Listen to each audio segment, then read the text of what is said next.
Hello, hello, hello, everyone. Happy Stagflation Friday. How is everyone doing? Hey, hey, hey, waka, waka. Yeah, Josh, CPI not good indeed. Good morning, Brian. Welcome. Thank you for being here. A waka, waka. Short everything. Short my wife, short my kids, short my life, short my shorts. Waka shorten everything. Anissa, good morning. And she is driving, so probably be a little quieter. Good morning, Patrick. I wonder if we finally going to hit my 10-8 or we're going to rip and hoodwink everyone. Well, we'll see. There is a potential double bottom in the NAS. So good morning, team. Waka Waka. Crazy hot inflation. Yeah, those numbers were not good. But maybe Bob will find a silver lining in all this. Will this be Black Friday? No, that's only it wasn't Thanksgiving yesterday. Only a recession can save us now. I'm going with cargo shorts, walking out with Kathy Wood's computer screen, stapler, and a couple books off the shelf. Oh boy, the stapler is that a reference to Office Space? Good, good CPI news this morning. How is that good? Hello, everyone. Will the market survive today? The market will survive. We'll all survive. Good morning, Sashi. Good morning, Sterling. Hey, Ellie. That's all I'm going to say. I'm not going to attempt to pronounce the other names. And the person good at pronouncing stuff is Bob. We don't even need to do the subscribe thing today. Let's just bring on Bob. There's Bob. I said hi to everybody. So oh, well, next week. So remember, it's quad witching next Friday. Tons of option stuff next Friday. So that's going to get interesting. But we're getting ahead of ourselves. Look at these wonderful inflation numbers. Bob, fill us in. Yeah, so the only bright side that I saw in this number was that core inflation has fallen 3 consecutive months. That's it. The year over year number. But that's literally it. The month over month. Actually, let me look at the month over month for the last 3 months. I didn't look at that because everybody looks at the year over year when we're looking at this. Month.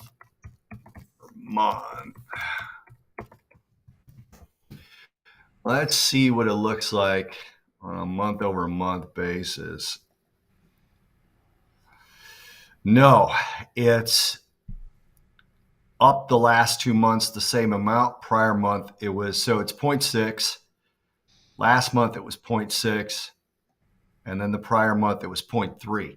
So it rose month over month, but year over year it declined the last 3 months. And that's the only silver lining for whoever was looking for lower inflation in this particular one. I'm honestly surprised that equities are not lower on the future side of things. And we may see that off the open.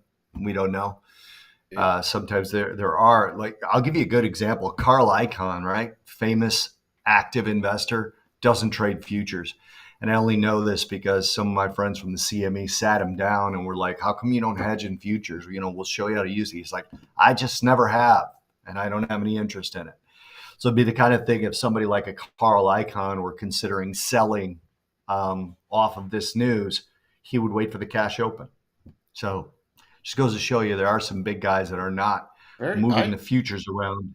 I did and not he's know a good that. example. I learned something new today. He does not use futures. So Wavy, make limit downs great again. Yeah, so this is honestly why I hesitated to say what I thought might happen today fundamentally, because I was wrong. And I certainly hope I stressed enough I don't want anyone putting on a trade based on what I think might happen. I do think we'll get an underperformance in CPI coming up, but I still think that it won't necessarily matter. So, these are bad numbers. They're really bad numbers. George wants to know if we're taking on Path Trading Junior Partners. He wants to rant. He wants to rant. I really wish we could turn the microphone on here. I really do. Do we think silver futures will move in step with the market today? They're down. I mean, gold and silver are down a bit. It's getting into sell everything except it's sell everything except a dollar. Good morning, options 22. We didn't coordinate shirt colors today, Bob. You didn't get the memo. No. Oh Yes. well. Coco thinks we are doomed. The 100-year bull market's over. Ray Dalio Well, it's says over already, Tony. stagflation paying will force central banks into U-turn on rate hikes. U-turn. I mean, is the Fed going to change with this number? I mean, are they going to change anything for? Are they going to go 75 basis points next week, or are they just going to keep steering the course and letting this take stronger hold? What's your thing, Bob? Say that again. I was just Is responding to is my is the Fed going to do any course of action change, especially with next no, week, or anything? Or are they just going to let this get more sort of ingrained in hope for no. their? That idiot Scott Wapner just posted. So 75 is on the table. It's not. I don't think it is. It's probably going to be priced into the CME group. I bet it's already moved. The CME's Fed Watch tool is probably already moved. But no, I don't think they'll do 75. I really don't. Um, Stocks are going to get hit enough off of just the concept of that. And that's why somebody like Scott Wapner from CNC is just a complete idiot. He's one of my least liked of all of the commentators out there because he does this all the time. He's never traded. He's a reporter. And he's an idiot. He says stupid things to his own investment committee that they call it. You're not seeing my air quotes. I saw your air quotes. Investment committee. Um, he's just so 75 is on the table. Yeah, based off of a number that outperformed by 2/10. It's basically slightly higher than expectations. It's not like it went from 8% expectations to 16 real. I mean, he's just a moron. Um, yeah, so this is just bad, and this is of course why this particular administration, again, I think the Trump administration would have done the same thing, are putting it on the Fed. Um, Yeah, that's my whole take on it. And yields really jumped. I got to update my yields thing here because like the 2 year especially really jumped. Let me look The two where I years had it. up. Here's the 2 year yields. Look at that. I had the 2 year at a 286 yield prior to the number, and right now I'm showing it at a 294, We're yeah 293.5. 293.7, 293.5. Yep. That's a pretty big jump. The 5 year was at 309. It's at 314. The 10 year was at 304. It's at 306. So it's mostly jumping in the short end of the curve. The 30 year actually fell. The 30 year was at 315. It went to 314. Yeah, I saw that. The So that 30-year tells was you, down a bit. yeah, that actually tells you that the market is predicting either a recession or that the Fed's actions are going to work. I lean toward the recession camp of it. So I don't see how you can't lean towards the recession. I mean, this is I know. brutal inflation. This is going to take its Right. toll. Here's your Horrible. 10 twos. Here's your 10 twos triggering that double. Are we going back to zero? So, Yes, I do think it's going to invert. Look at the fives tens. Do you have the five tens? yeah, hold on. No, Five it's tens here. It's this prior one. to It's the this one. number was There it negative is. five. There's the It five was negative tens. five prior to the number. What is it now? We're at negative 0.078. Yeah, so it's basically -8. It was -5 before the number. It was actually even today. It's gone from what was the high today, negative zero point zero 0.02 to Mhm. negative zero point zero 0.082 right now. That's a huge Yeah, move. yeah, Wow, that's a big move. that is a big move. What about the 10? The 10 threes aren't doing much at all. So yeah, interesting. So back to where else we're sitting. I mean the S&P. It's going to be interesting. S&P hit the full double target and holding there into the open. Yeah, So no reversal pattern yet, just some waning momentum going in the open, but nothing that I consider tradable. The only interesting thing to me is this is a very sloppy double still on the Nasdaq. So if we did get a pop into the open, that's the only thing to the upside just yet. The Nasdaq did not get to its third target yet, which is 12,000 essentially. Yeah. And I'm going to be really watching again where it closes today, because if it closes below the 62.5%, that means we should retest the low area from prior, which is that's coming in about 12,036. The Dow the Dow has hit first, second targets. The next target down is about 31,660, and that's the key closing area also. And if S&P, since there's no great pausing area, the only next major target I have is this 3,900. I have to wait for a little more price action off the open to get the next legs down. But if we had to have a higher target, let's just see. Let's just try to guess where it would be based off the most recent swing.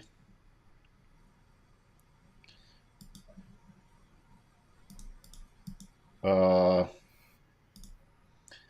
we're roughly at 39.27, and then look, we got that major cluster now at the 75 at this 39.06. So those are the next two targets I'll have to use off the open. What else? Crude is just sitting here at, working off its overbought condition by sitting here sideways.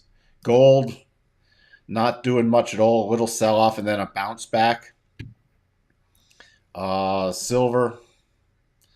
Silver tried to dip and confirmed this horribly sloppy double, but still trading above that. I wouldn't act on it unless we got a close below it. Rate hype pause is dead. Yes. Also, a real quick comment. Part of the way somebody asked us about yen yesterday. Yen's up 0.25% right now against the dollar. That's flight to safety.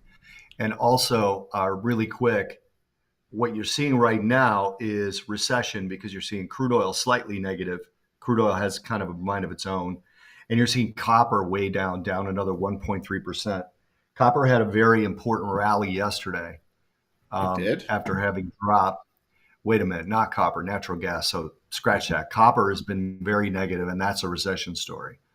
I hate the nickname Dr. Copper. It drives me insane. So there's the rally off the lows um, yesterday That's when that we saw. natural gas is That's turning. yeah. The copper. I hate the nickname Dr. Copper. I really do, but it is really an economic sort of barometer. And copper falling the way it's been falling lately and breaking through its rotation zone and not holding up after a first cross. This shows you that the reaction right now is a recession reaction, not an inflation is going to work against. The Fed is going to work against inflation. Um, Dr. Michael talked about possibly CPI being leaked, and where is the SEC on that? I don't know that it was leaked to the markets. I do think the White House gets it, though. I've always thought that. I've always thought the White House Is gets that why they important numbers. warned earlier this week that it's going to be bad? Yeah, yeah. I mean, I don't look. Their economists are not very good, obviously. So I think it's more about that. Sterling asked Bob, did you keep your RBOB position you put on a few weeks ago? No, I actually got stopped out of it the day after I put it on, and then it rallied from there. So, and that's the problem with some of these futures contracts, which is why the micro crude options are so great, because my RBOB position, I put it on sort of in a short term fashion, which I don't really like to do, simply because a longer term trade would have outstripped my risk. So I'm not allowed to do that. So I put on a shorter term position. Even if I would have kept it sterling, I would have been out at a profit like 2 days later. But with micro crude in the future side of things, I can put on much longer positions, which is something I like to do. I like for my positions, instead of being from here to here, stop and target, I like them to be like this. And then my stop can be far away, my target can be far away, my position size can be a lot smaller. So that's what you could do with the micros. So I stay away from RBOB for the most part. I just like the pattern. Good morning, Dr. Michael. Waka Waka. Tesla going to 580. Where's Tesla? Is it going to have a nice gap down today? 700. By the way, Tesla canceled 3 hiring events in China. It's going to get interesting with Tesla coming up. Uh, any other thoughts before any other things you want to talk about, Bob? No, I'm good. All That's right. all I had. So even if the Fed were to tighten even more substantially, that still wouldn't have an effect on essential commodity prices like food, grain, oil, etc., would it? Nope. Nope, you're correct. They're hoping for trickle down demand destruction. Or I should say trickle up. This is the thing. Everybody believes that, well, I shouldn't say everybody. There's a lot of people that don't believe trickle down economics works. It actually does. But they believe that trickle up rate hikes works. So in other words, you stop buying shirts at Walmart because you're paying so much for gas, and that slows Walmart. They fire people. People go to work less. They pay less for gas and commodities. It's a nightmare. That's why stagflation is such a nightmare. So, all right. Well, we will let you, Bob. Where's the bottom, Bob? No clue, dude.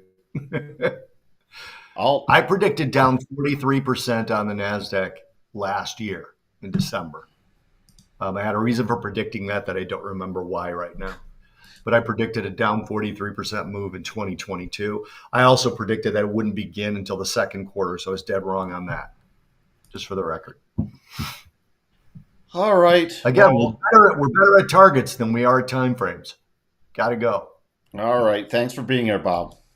See you guys later. Hey, everybody. Little small mic again. Thank you, Dr. Michael. So now I'll be keeping an eye just with this little double off the S&P, but that's only for a short-term bounce. It's going to get interesting. We could remember we're still in major gamma mode, so we can get some very interesting potential whipsaw moves today. But also based off these momentum bars, I just wanted to see where everything lines up. If it does bounce off the open, again, everything's going to be here. That double would only take us back to the 50% from this momentum sell-off, right in front of the 50%, which would be then an area I'd watch for the next rollover move. Where do we sit? This is if you don't have something good or aren't very nimble, I would personally sit on hands. Again, all these targets have been hit on there. We have clearer targets for the NASDAQ because it's still off the open. We start going through about 1236, 1240, 12,000's very key, and then about 11,960 are the next two, and then the next major one would be about 11,850. Dow, we also have targets to the downside of 31,655, and then below that I'd have to do projections. So that's really everything going off. Let me peek back at Tesla because I'll have to see if you get any bounce. There could be that little short-term gap play, but I'd really focus on the gap to that 50% and a possible rollover if the NASDAQ's weak. Remember, your key area on a closing basis should Tesla sell off and hard today is about 685. You close below there, then statistically we should test this low area about 640, about 642 to the 625 area. So that was a clear head and shoulders on the NASDAQ. Which time you got to put in time frames. There's no head and shoulders here. At least you got to put in. Remember, you got to put in time frames, else I can't jump to it real quick. And on larger time frames, it wasn't. That's not a head and shoulders. That's just a breakdown play from a sloppy double. Daily, it was still based off this spike high. It was it qualifies for a double, not a head and shoulders with all my work. But the targets would be nearly the same. So we still had those double targets. So we still have the remaining target to go.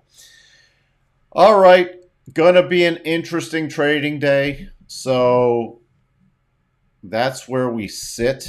Again, I will be back. If anything major happens, I'll pop on at lunchtime with any updates or any target level updates. And if nothing major happens or we're just in a choppy back and forth day and all the major moves have been out of the way, then I'll just wrap it up this afternoon.